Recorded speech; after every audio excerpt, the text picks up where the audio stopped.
All right. Well, we are officially live. Welcome, everybody. And we have quite the attendance day. Well over 100 schools have registered for today. So we'll get started here in about a minute. We'll make sure everybody hops on. As you're coming on today, just as a reminder, you will get this is being recorded. You will get the recordings. You get those within 24 hours after the session. Please use the Q&A feature here at the bottom of the Zoom screen, especially because we have a lot of folks on today. It's really good to organize the questions, not get mixed up in the chat. So make sure you use the Q&A feature. And we have a post-webinar survey as well. So let us know how you liked it, what you want to learn more about, if you need any further assistance, professional development, connect with Tim and Mark and Lindsey and myself, whether you need software or professional development or consulting, we are here to be a resource for you. With that being said, I'm excited for today's conversation and talking about tuition. Man, this is something that since I've been working with schools over 10 years, the concept of tuition always comes up, which is should we lower it? Should we raise it? Or we can't raise it any higher? And I think this is such an amazing discussion talking about how to really do it strategically and not emotionally. So, with that being said, I'd love to introduce and turn it over to Dr. Marc Seldin, Lindsey Pollock. Thanks for joining us again, as well as Tim. Thanks for hopping on. So Tim's in Australia right now, so appreciate crazy time zone difference and being with us. But Mark, Lindsey, do you want to do quick intros for everybody who may not be familiar with who you are and what you're up to? Well, good afternoon, everyone. I'm Dr. Lindsey Pollock, Provost at Sarasota University. Sarasota is 100% online learning.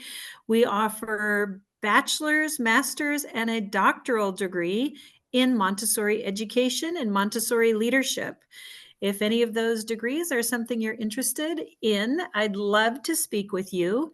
While my current job is in higher ed, I also have a background in both public school education as a teacher and as a Montessori school leader in Houston Independent School District. And prior to that, I was a private school owner and director. So I'm delighted to be here today and look forward to learning from Dr. Marc Seldin. Learning with. And I'm Tim Seldin from the Montessori. I'm Tim Seldin from the Montessori Foundation. We're the hosts of today's webinar series for independent school leaders. We should say, as we usually do, we are happy to work with public Montessori educators, private Montessori educators, for-profit, nonprofit, big, small, and we're also happy to work with Waldorf schools, independent schools, parochial schools, you name it. We are school consultants who work in a wide range of fields. Clint Laus, by the way, is the owner and founder of an independent school marketing company called AIMS. And we highly, highly recommend him, which is why we co-hosted with it.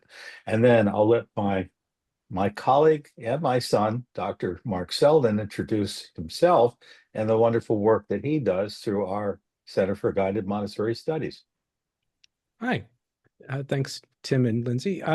So I grew up in Montessori, but actually my original background was in IT management. So I do have an MBA and I have a doctorate in educational leadership.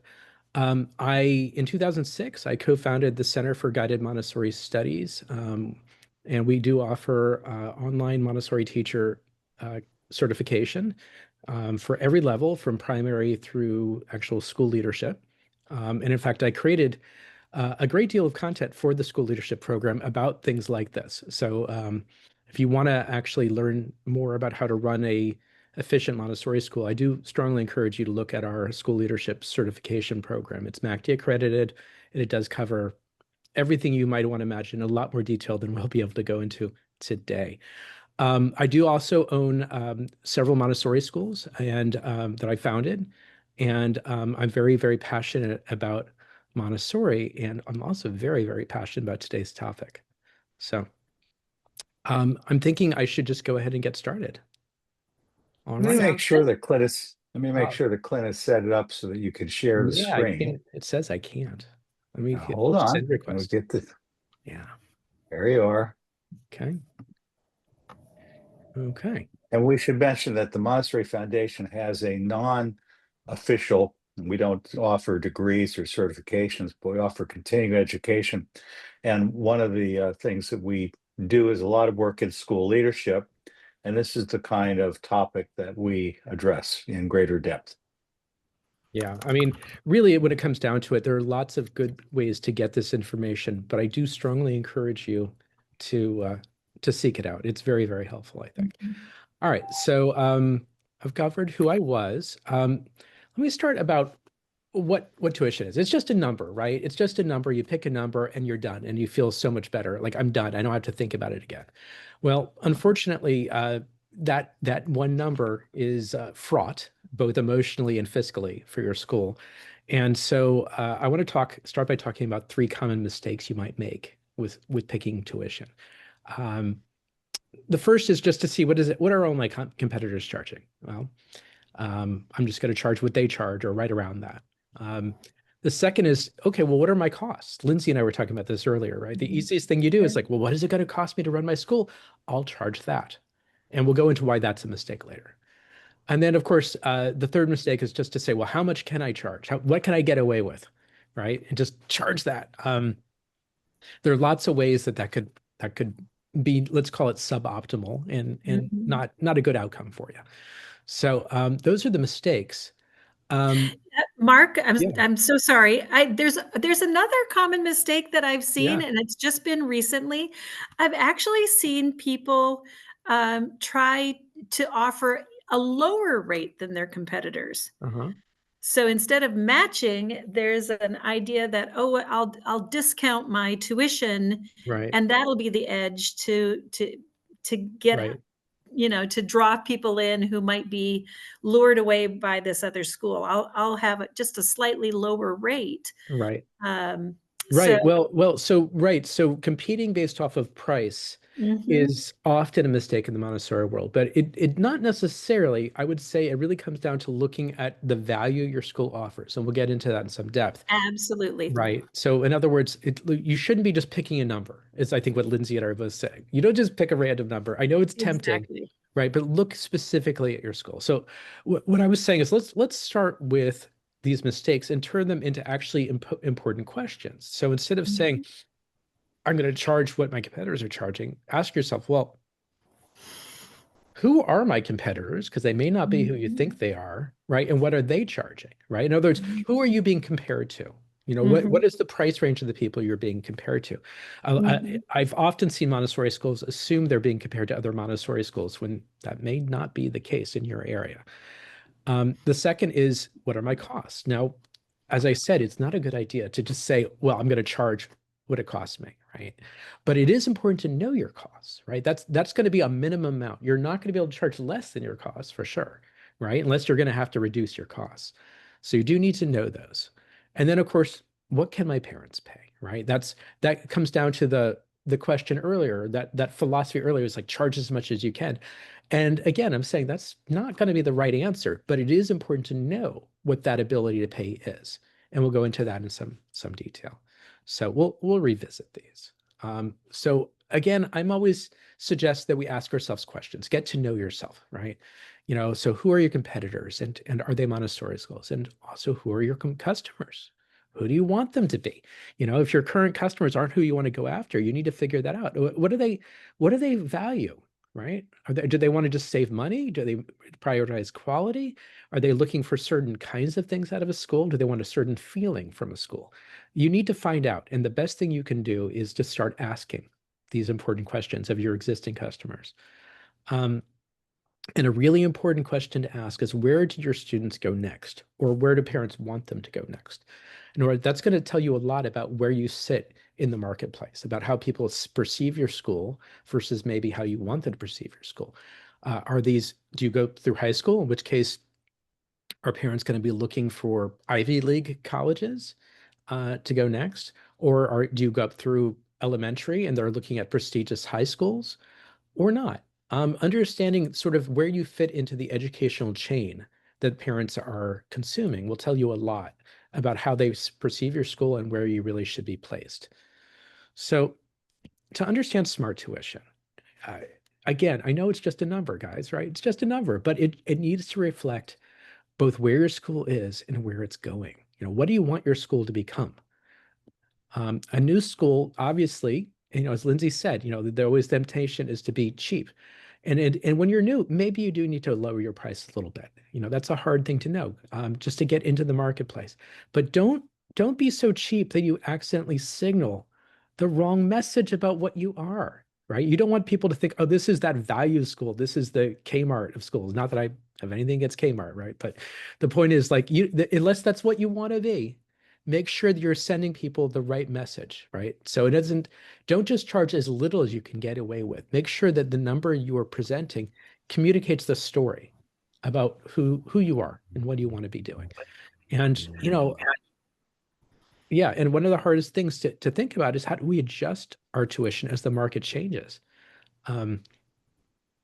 It's just a number, but that number really does matter. It's not the only factor by any means, but it is an important factor in how you're perceived.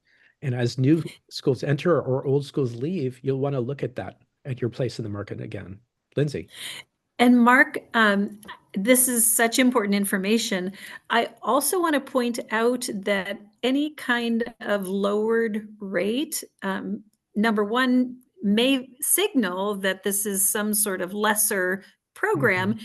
It's also important to think about, how do I make that money up again, right? Is this a sustainable discount that I can be offering my families? Maybe I forego registration fees for the first 50 families who register, at which point you've got to start charging the registration fees, or you'll start to see a negative, right, in your bank balance.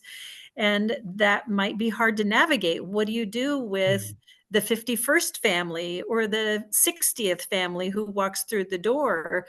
Do you have something prepared to message to them to explain we're no longer offering that discount in such a way that's understandable for the families that come next? Right. And that idea of cheapening the perception of the value of your school is a real danger. Yes. One of the things people will do periodically, say, look, if you go out and bring a family in, we'll give you a month's free tuition, or we'll give you a credit towards your tuition. And while it may work, it may also cause a perception that your school is either very much operating like a business and they expect you to operate like a educational institution, or it could be that they'll just perceive you as childcare or something like that. That can be an issue. One other thing is, it's one thing if you're starting out from scratch, at which point, before you ever announce tuition or work up your initial pro forma, you ought to do a market study of some sort, or have it done for you properly to figure out, what not only might it cost in your 5-year pro forma projection, but, how many families have children of the age range you want to serve who might be able to afford you if they wanted to. And as the well Montessori as Foundation, the Montessori Foundation can help with such a market study, can't it? We certainly can. Okay. And I think the other thing is, if someone's been doing it for 5 years, 10 years, 20 years, and you start to realize, oh my goodness, during the pandemic, we stopped having the courage to raise tuition or whatever. A lot of times people will say, I'm not going to increase my tuition because I sense that if I go up 3%, 5%, that people are going to leave me. To me, that's what financial aid is for, as opposed to across the board discounting. So again, it can be hard to catch up. Right. So one of the reasons, and I'm really glad that Lindsay, brought us into this topic. One of the reasons I always teach tuition initially is because I think budgeting needs to be built around the tuition. It's important to not try to budget and then tack tuition on top of it, right? Figure out all these things and then make sure your budget works, or maybe adjust it or do what you need to do. Obviously, there may be a conversation to be had if the tuition, the budgets just prove to be incompatible. But the main thing is that you're going to need to be looking at that the repercussions after you make sure that tuition is a good match for the marketplace. We have a couple of questions that came in very quickly. I think we can address. The most recently is by Soraya. I hope I'm pronouncing it correctly, Rafat, who says, what about families who have multiple children? Yeah, we'll be getting into that, but it's an important question. I mean, it's actually, or I should say, it's a question I ask in this. So when we think about tuition, we do think of it as in terms of a single number, but obviously there's consequences there, right? And you can shape your tuition policies, around things like sibling discounts, staff discounts, bundling aftercare in or not, 10-month plans, 12-month plans, single payment discounts, or rather switching it around, have a monthly fee rather, and present your tuition as a single number that then gets increased if people are paying monthly. There's lots of ways to look at this. And, and obviously in this webinar, we can only go in so deep, but yes, these are important questions to be had. So, as we sort of alluded to, a school is indicating quality with their price signaling. It's not the only thing that the price does, but it is an important thing. It tells people very, very simply, at a very superficial level, where are you? Where do you fit? And in the marketplace. And we'll ignore some of the stuff here that's not relevant. But and of course, who are you going after? Are you going after elite parents, parents who are driving Mercedes and Audis and all that? Or do you just not care, right? Are you really looking to fill your school with people who get the values of your school, and you really aren't really concerned at all about their income levels? All these things are going to be important. And I don't think there's a simple right answer for this. I think there's a right answer for you and your school. So when we think about tuition, what is it supposed to do, right? Obviously, it pays the bills, but but a nonprofit with a strong annual campaign is going to be looking at tuition a little differently, right? I mean, think about Harvard, right? Harvard doesn't need to charge tuition forever, right? Forever. Their endowment is so large, they could literally say from now on until the end of the heat death of the universe, we will never charge a single penny. And they would be fine because their endowment's that big, yet they charge tuition.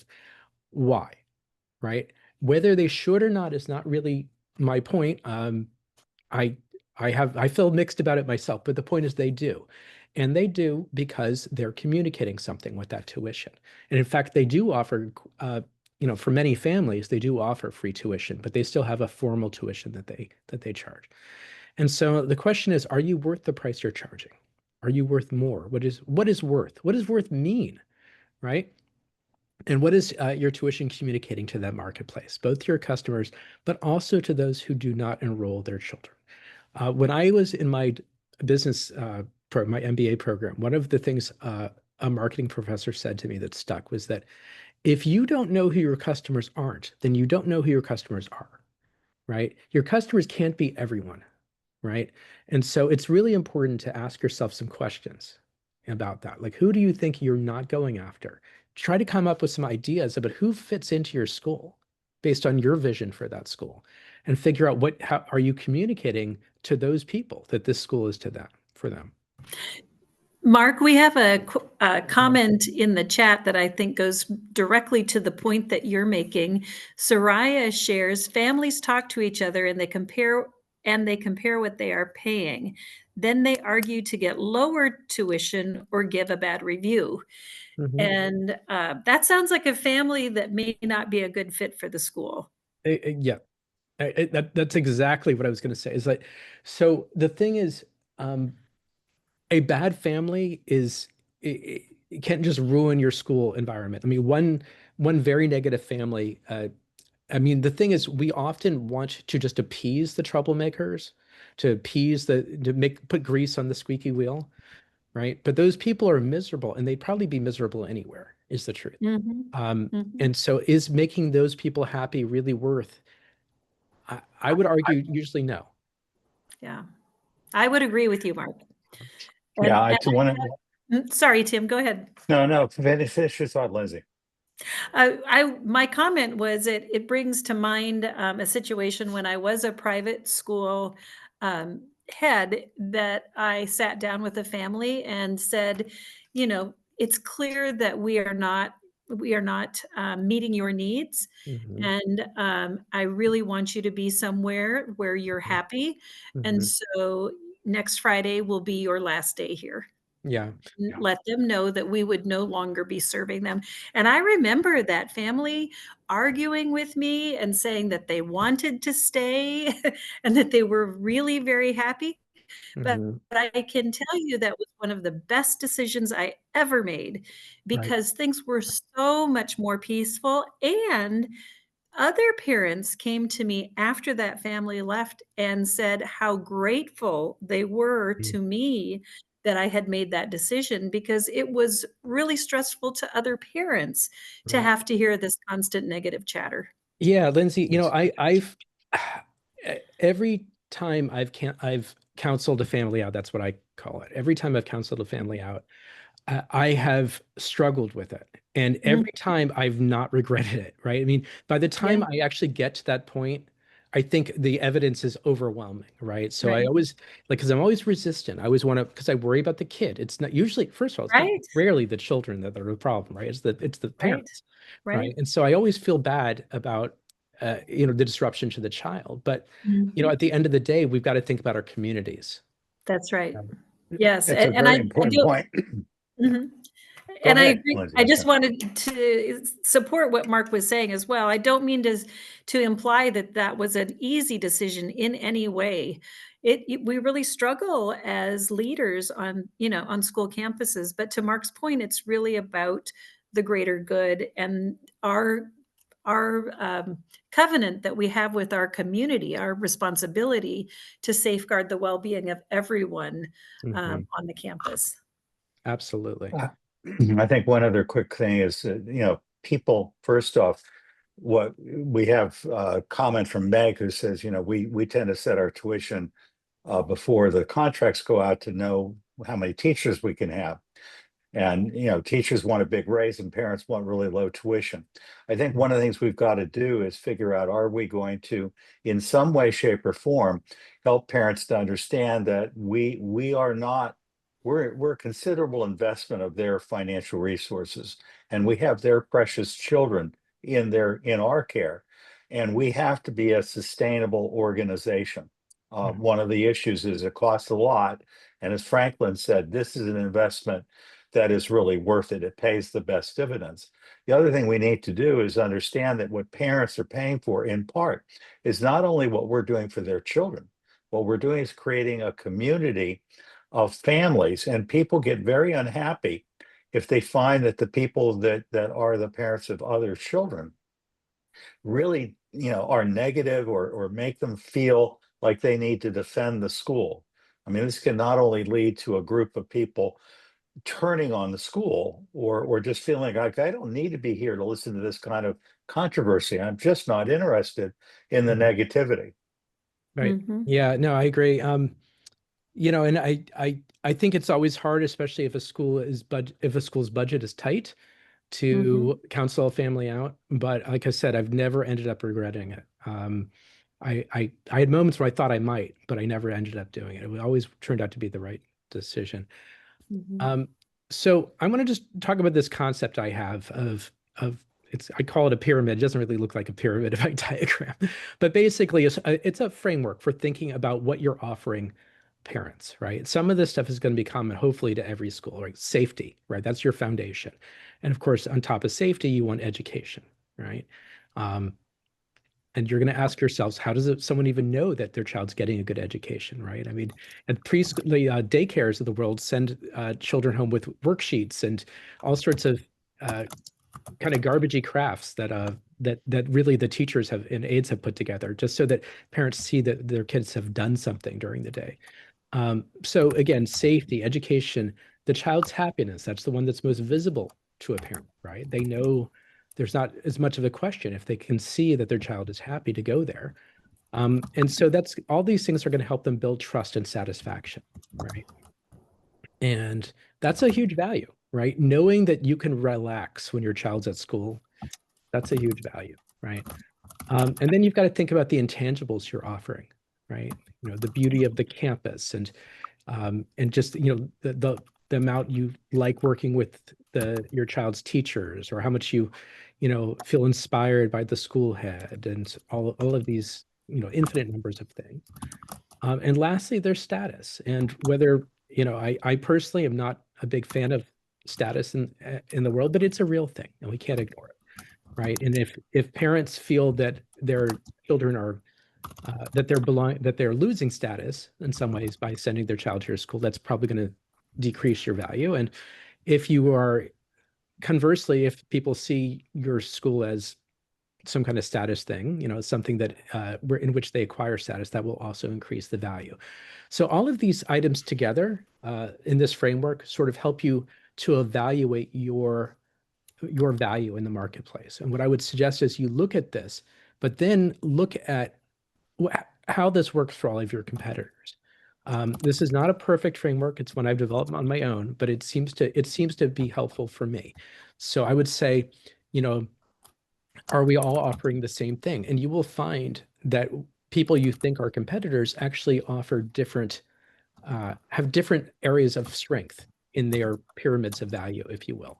So if you look at, for example, the beauty of the campus, maybe, or another intangible might be the convenience factor, right? The reputation of the school has a value, right? All of these things are going to vary a bit, and you're going to really want to understand where you are in relationship to all of your competitors. Any questions about this? I feel like it's a lot.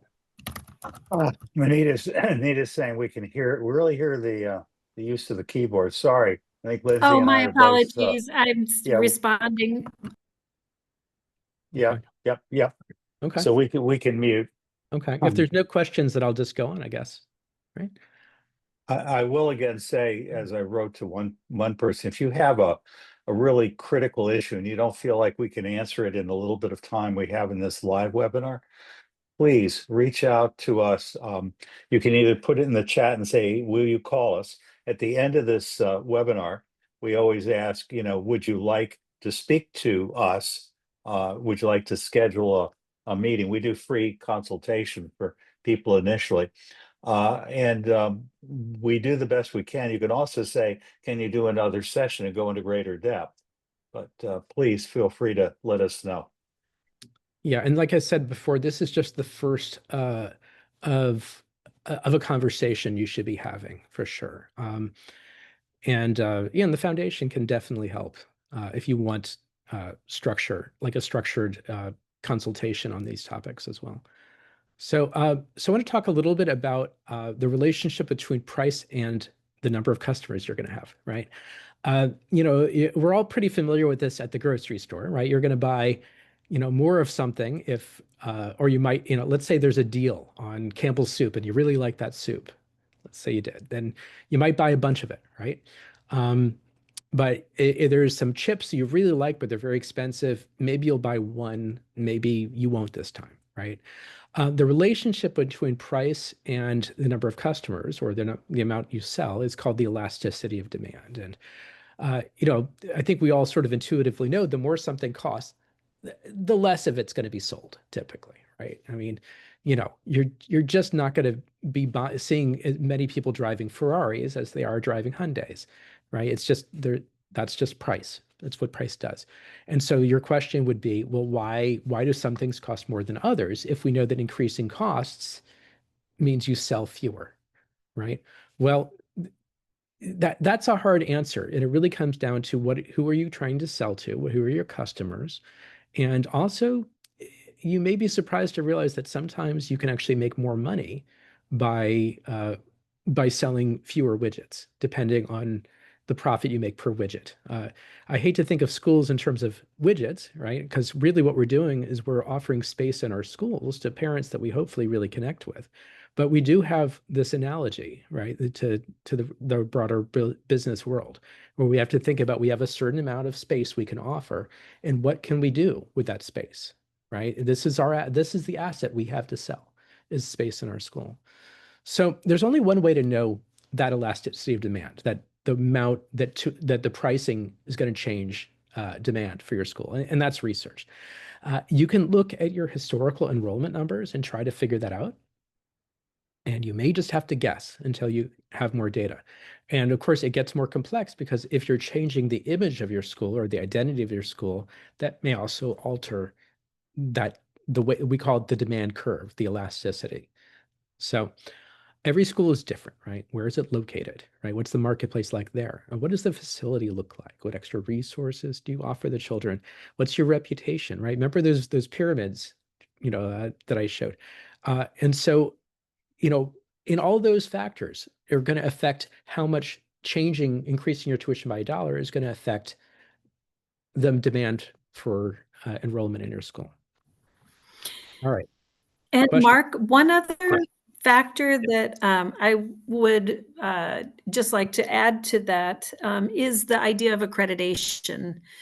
And if you're not familiar with the IMC accreditation process, whether you're public or private, accreditation can be a very important factor when parents are looking at schools. And, as a public school Montessorian, we used IMC for our accreditation. And I think it was such an important factor in really looking at our quality and messaging to parents how important certain aspects of Montessori education were. And I think that ties into tuition when we're messaging some of the unique factors for our schools as well. Yeah, I agree. I want to expand to that a little bit though, Lindsey. So I think accreditation is a complex issue because it means different things at different levels. To a preschool parent, they really don't know and probably don't care. They're not at that place where that's what they're looking for and they've done no research. However, it might help with re-enrollment because it gives you a chance to sort of emphasize your quality, right? What you're not going to likely get a new preschool child because you're in an accredited school, because that's just not where your parents are. That may increase their value when it comes to re-enrollment time, though. I will say at the secondary level, especially, if for those few of you who have secondary programs, it's definitely important. I mean, one of my schools is a secondary program, and parents are acutely aware that we are in the process of getting accreditation for it, and I can't emphasize that enough. And elementary is right in between, right? There are some parents who are going to be looking at it and some who aren't. But at any level, getting accreditation is good for your school, right? Whether it helps with your marketing, I think it's a very valuable thing for your school. Just think about what it can do to improve your processes and your identity and everything that you know about your school and your vision for it. And Mark, I agree with you. And I would also add that this, we'll have to have another session about marketing. But regarding tuition and marketing, I think sometimes, at least I did, forget the value of the messages that my staff and my educators are sharing outside of the school space. So if I have a teacher going home or going to church or to book club, and they're complaining about or sharing, a legitimate concern about things that are going on at school, right? That's marketing, because all the people in that room have heard how unhappy this person is at work. And if I'm sitting there trying to think about, where am I going to enroll my child? And I'm hearing someone who works there raising concerns, I probably am going to be less likely to pursue that as an option. So when we think about, you know, for me, at least with the accreditation process, it really gave my staff a common language and a Yeah. common understanding about who we were as a school, and helped us even develop our elevator pitches about, you know, what is the message? Right. If someone approaches me at the grocery store and says, "Tell me about your school," my folks were all ready, including parents who participated in that accreditation process. They really understood at a very different level who we were and what we stood for. Yeah, that's so important. In fact, I have a really, at least to me, amusing example of how important that is. So I was slightly coerced into being on the board of a religious preschool for a couple of years, and as a favor to someone. And it was educationally not a great school. In fact, that's ultimately why I resigned from the board. I was not pleased with it as a school. The parents loved it, right? The parents loved it. The staff loved it. It was a delightful little friendly place where the kids learn nothing, right? You know, it's funny, like we went through the visioning and mission process, and they didn't have anything about education on there. Like, Oh boy. I mean, I was like, I couldn't believe it. Like, this is supposed to be a preschool, right?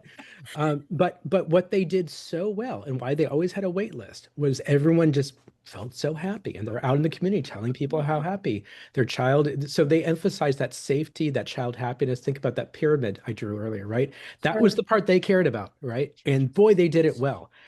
Was I happy to be on the board? Not so much. That's not the kind of school I value, but that doesn't matter for them, right? Because that is what they did so well. I mean, they did it so well that actually in the local the local weekly newspaper around here, they actually won like best preschool one year, and I'm like, oh my God, if you only knew, if you only knew, you know. I mean, they're not even teaching these kids anyway. It doesn't matter. So yes, what you said is exactly what I agree with. You know, it is important that when they go into the community, that you're thinking of everyone who works or is associated with the school is an ambassador. Right. An ambassador, right? They're presenting your school, and you know, you can't force them to say nice things. So the best way to do it is make it a place that they want to say nice things about. You know. Precisely. That's such a good point. And another thing I think is, don't be afraid of bad reviews. They definitely hurt, but there are specific strategies that businesses use to both encourage people to give positive reviews or to take the time to go online and do it. And there's also a really good set of strategies for responding to negative reviews. So it's going to happen. And I definitely agree. You want to figure out how to be a place where they're happy if you can. Yeah, for the most part, right? I mean, you're not going to make everyone happy in this world, you know. No. And I think anymore people do understand that when they're reading reviews online, that, you know, it seems like the people, you know, that one person who was unhappy is going to post something. And I know at least at Garden Oaks, I had a couple of parents who took it upon themselves, who were so good about watching social media. And, you know, if something popped up, if someone said something negative about the school, which is bound to happen, they were right there to respond with their perspective and to respond with something positive. Yeah, a school is like a healthy organism when it's working right. You know, it's like you don't need to manage everything. There's just sort of this homeostatic balance where happy parents encourage happy, you know, messages in the community. It leads to, you know, generally just a positive outlook and good enrollment, and it all just sort of flows together. But as to sort of paraphrase, was it Dostoevsky, the one who said, all happy families are alike, right? You know, all happy schools have something similar, but there's a lot of ways to be an unhappy school. So, all right. So, you know, before you say your tuition, just think about the fact that a full school may often be more profitable. It actually may not be the case, right? So what's your priority? You know, if you want to fill your school, you may need to charge less, and that will help more parents afford to send their children to you. As Tim mentioned earlier, there's also the possibility of scholarships and things like that. So there's lots of ways to handle this. But in general, you charge less, you'll have a fuller school, right? But a more profitable school can offer more tuition assistance and pay teachers more, and you'll be perceived as elite. And yeah, obviously the consequence of that is there may be wonderful families that aren't able to afford your school or won't even think to apply, right? Because they just look at that tuition and they won't even think about scholarships or anything like that. So, what is your enrollment like? And so keeping in mind that full enrollment is not necessarily the same as maximum profit. I have an example here. Like, let's say you could enroll 90 students at 8,000 a year versus 100 students at 7,000 a year, right? In this case, you might have 10 fewer students, but you're going to earn, but you're going to actually earn a little bit more money, right? It's kind of a false example because the numbers themselves are so low, right? But if you get the idea, right, that whether you want a full school or full enrollment is going to determine how you look at your goals, right? Personally, I want a little bit of both, right? I want it as full as possible while also keeping my tuition at the number that I think maximizes what I'm communicating about my value. But I'm not going to say what's right for your school. I'm just going to tell you that that's my goal and that's how I set my tuition. So you need to decide what your own priority is. So, all right. So I'm just going to summarize what I think I've talked about here, what I hope I've talked about here. What is smart tuition, right? So it's using tuition strategically, right? We're not just setting random numbers. We're not just picking what our costs are or charging around what our competitors do, maybe a little less, as Lindsey said, or a little bit more, but actually looking at it to communicate, right? What is our school is, and also what is it becoming, right? Where is it heading? What do we think we are offering in the marketplace, right? And who is our school for? So, all right, so that's my summary of those items. Who are schools for? And sort of that's I've got to say that is definitely a 20,000-foot overview of this. When I Very much so. Yeah, when I present this in in the CGS leadership course, I think it's like 4 or 5 hours of video, something like that.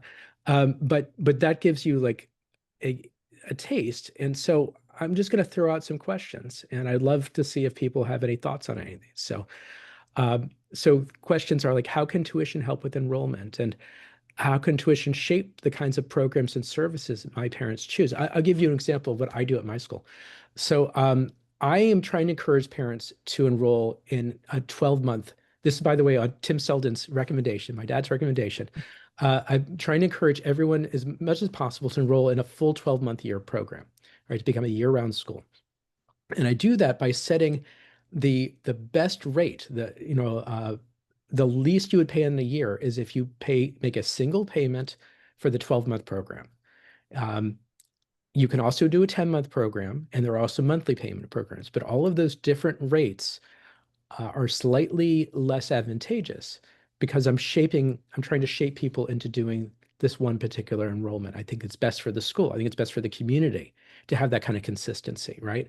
I don't personally allow the part, 2 days a week kind of thing or a half day thing, or, I don't want people coming week to week or month to month, right? We want people to see me as a school. And so I have the tuition set in such a way that that's really the strongest incentive. I don't even offer some of the other options, right? The other thing is, for many of you, I'm hoping, you're going to look at your tuition. I suspect you're going to look at your tuition and say, gee, I could probably increase it a lot. How can I do that, though, without freaking out my parents? Right. And I have some thoughts about that, too. And I've done that. There are things like grandfathering and couponing and lots of approaches that we could talk about. And then lastly, I forget who, but someone earlier asked this one very important question, this wonderful question. What about special rates for siblings and staff and things like that? So I'm just going to throw it out there and see what people want to talk about. And I'll stop sharing, I think. There you go.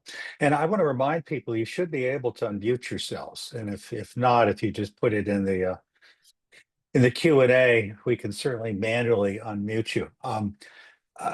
Part of this for me is the old idea of really thinking it's not just who's currently in your school. In the long run, that is not necessarily matters, because you can change who comes to your school if you understand how to market correctly.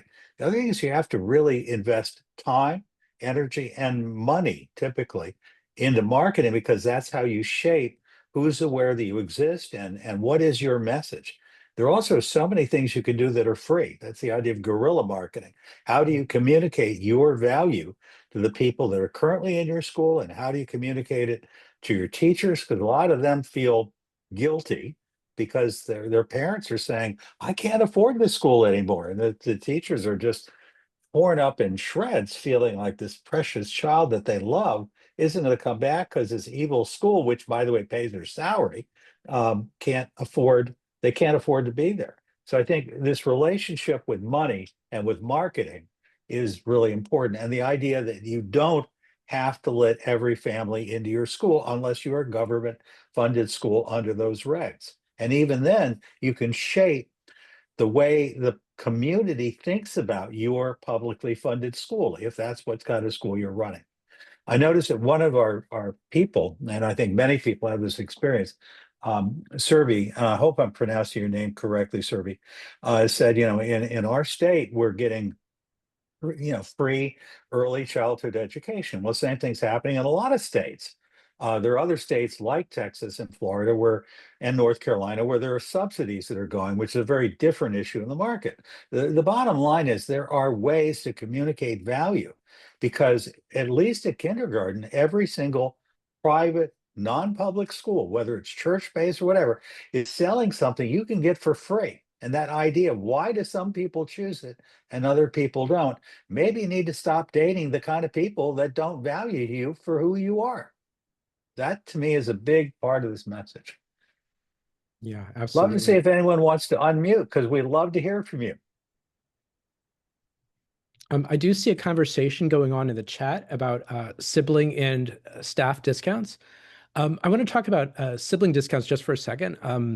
One of the best things about sibling discounts is that it encourages more enrollment and more buy-in to your school, right? I mean, so not only are you getting an extra child, right, for possibly less than you would have spent marketing to get that extra child, but also you're getting more buy-in from that family.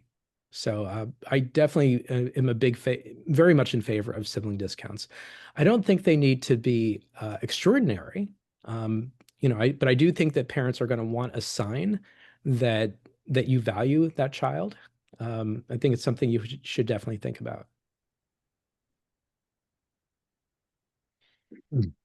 Yeah, Again, there's so many different I'll great even go a little topics coming further. up.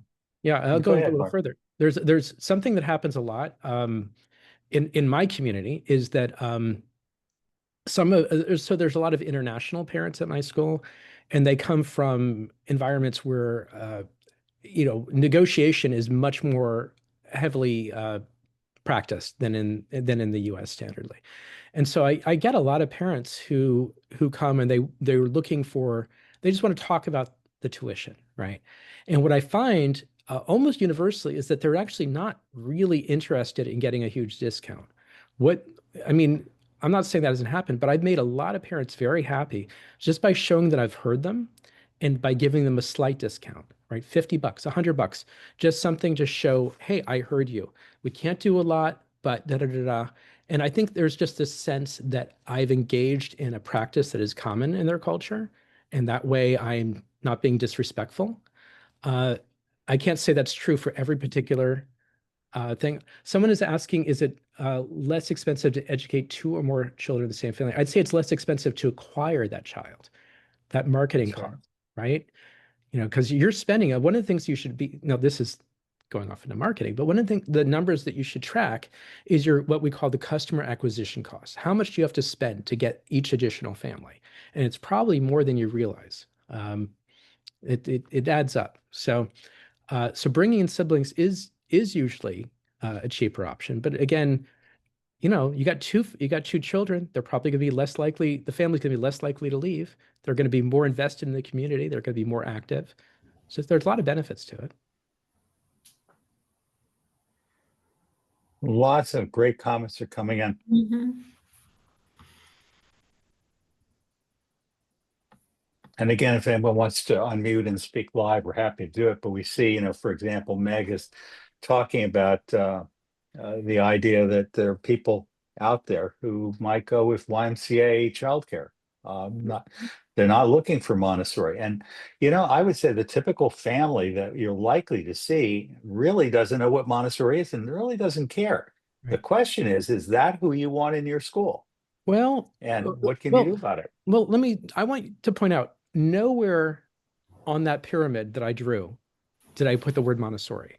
When I talked about that pyramid, right? I had at the top, I have status, at the bottom, I have safety.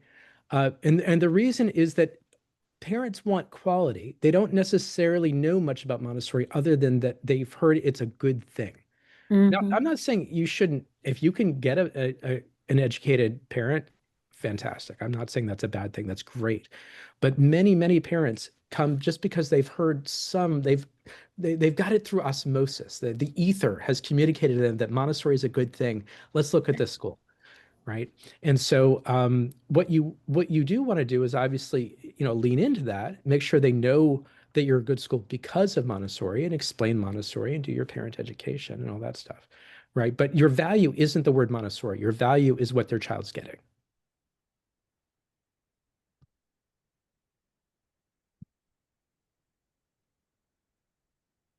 I'm beginning to get texts on my phone from people that are saying, here's my story and so forth. And that's great. And what I'll do is either I'll reach out to you right after the webinar ends and either set up an appointment or start talking to you privately right after this. Mhm.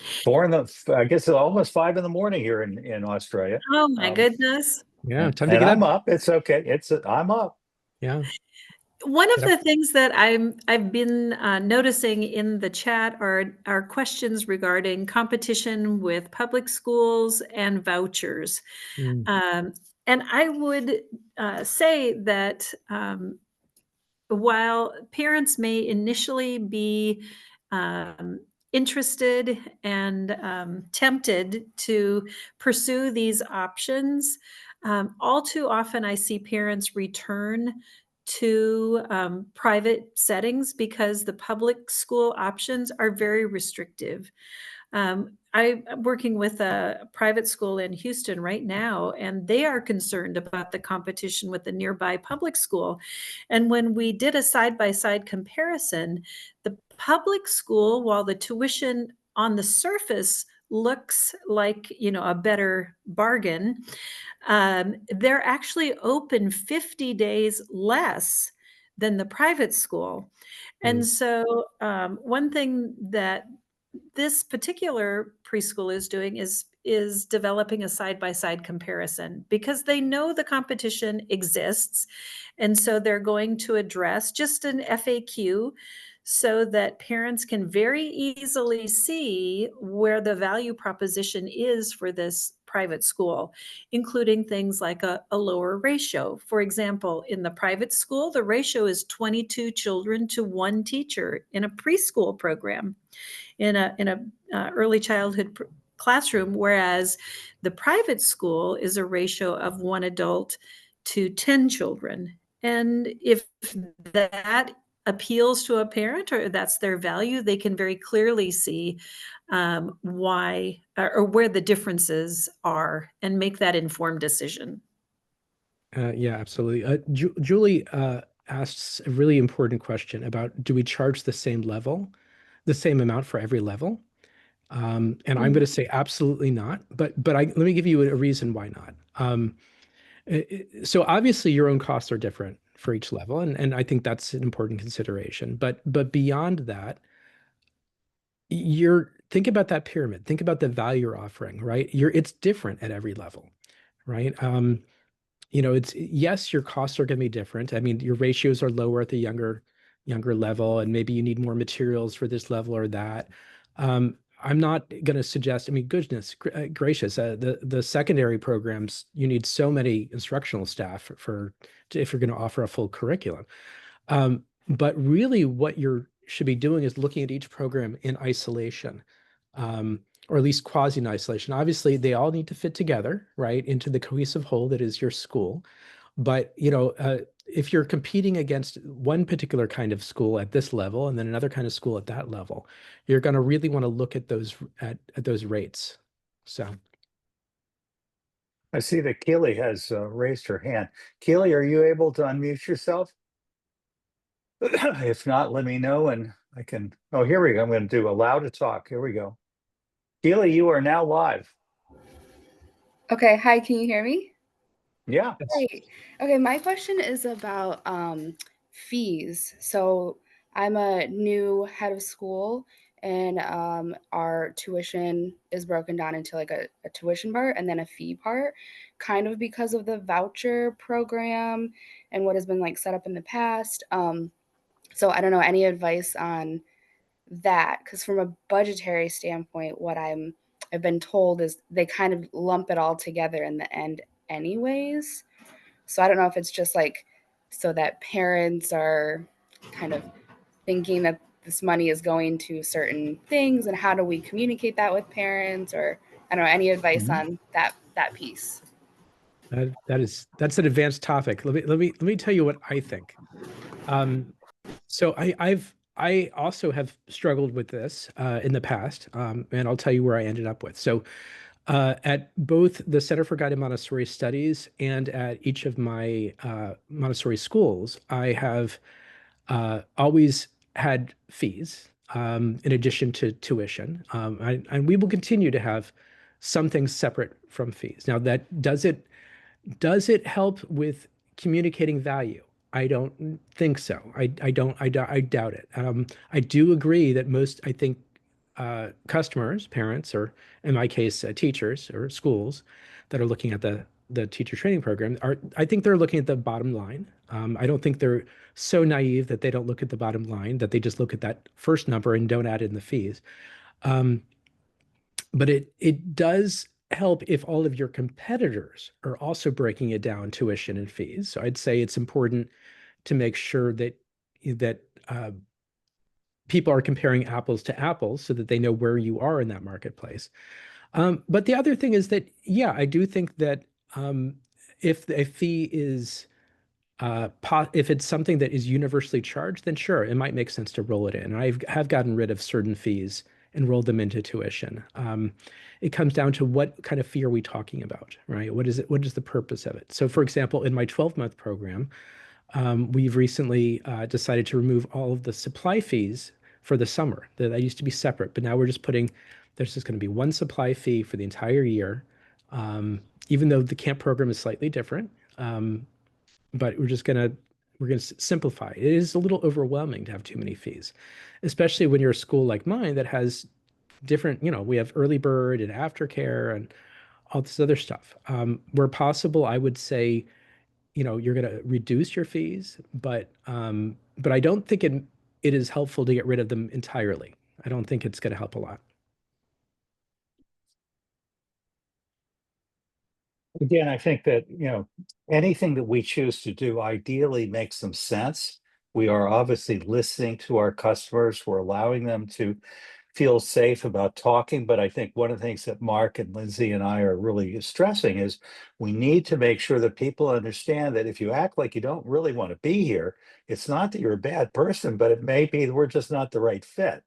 But the bottom line is allowing people to understand that while we're not going to tell you each teacher's salary, or we're not going to apologize if we're a for-profit school if we're actually taking a profit.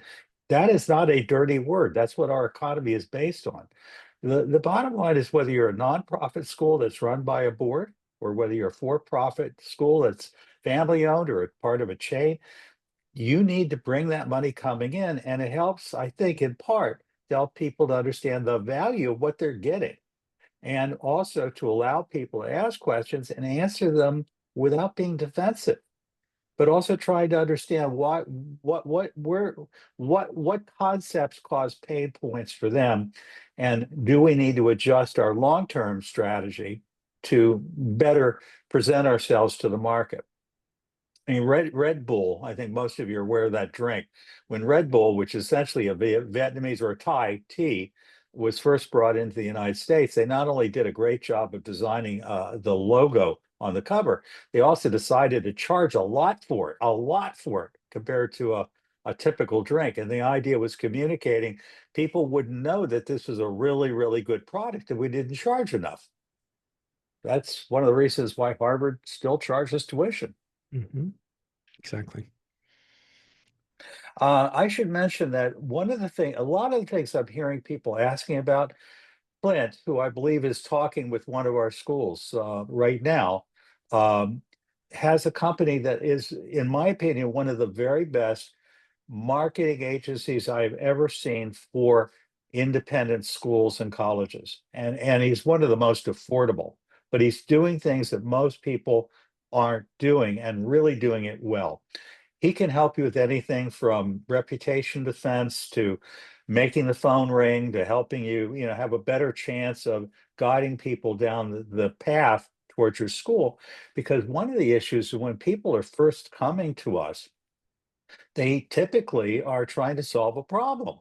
Their child is not doing well in public school, or they want a faith-based school, or they need a preschool, and they're going to start calling one school after the other after they put it into the Google search. And so first off, you want to show up really quickly in the Google search. But the other thing is you've got to respond really fast because they're going down the list and somebody's going to answer that phone and get them on that campus that day. And so, while I don't think you have to let every family think that if you want it, you can have it. I think what you want to do is be incredibly responsive to everyone who's interested in your school.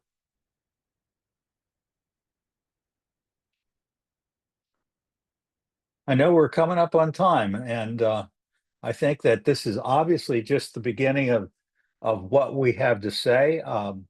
Again, if you want to learn more about marketing, on Tuesdays, the Montessori Foundation has a webinar, same time.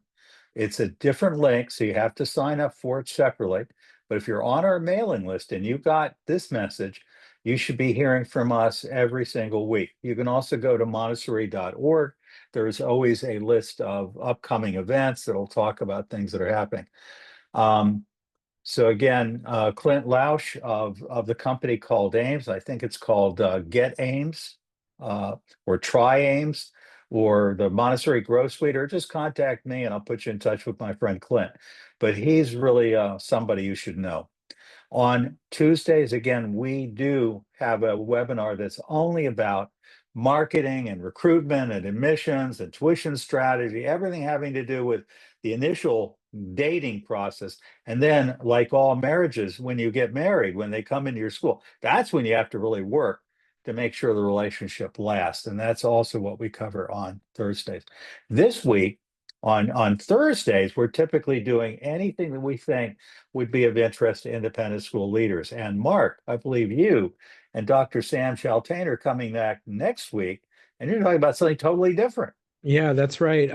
We're going to actually, but it's going to be more of a discussion than a presentation. So we're going to lead a roundtable on AI in education.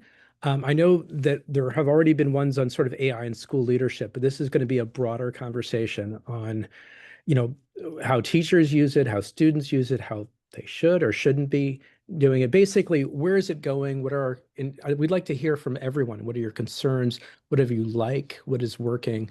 And our ultimate goal is to figure out what kinds of services or education that educators need on AI. So we're hoping to learn from you all as well as sort of discuss what we're seeing. That's great. Lindsey, thank you so much for coming again. It's great to have you. You started coming every week, and I just love it. Mark, I know how incredibly busy you are, son. I'm so glad you were able to join us, and hope you'll join us again often. I know you and Sam, again, to get you two to come on is really, really hard to find time. We value it, and we look forward to beginning the conversation with you all about that. So once again, thanks everyone for joining us. We are here to help. You can reach the Montessori Foundation online at www.montessori.org.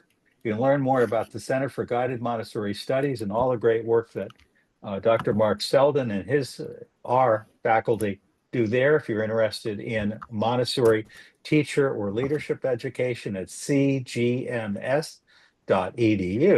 And you can learn about Sarasota University, the first officially accredited Montessori university in the world, from Dr. Lindsey Pollock or any of the wonderful faculty and staff at Sarasota University. And Sarasota University is sarasotauniversity.edu. We will see you hopefully next week, everyone. And we do post these videos every week on the Montessori Foundation YouTube channel. We'll look forward to hopefully hearing and seeing you there, and comment there. And we try to monitor and answer every question up there as well. Again, anyone who needs a hand, I put my phone number into the chat. Please feel free to reach out, and let's talk. Talk to you soon. See you next week. Thanks, everyone. Bye, everyone. Bye.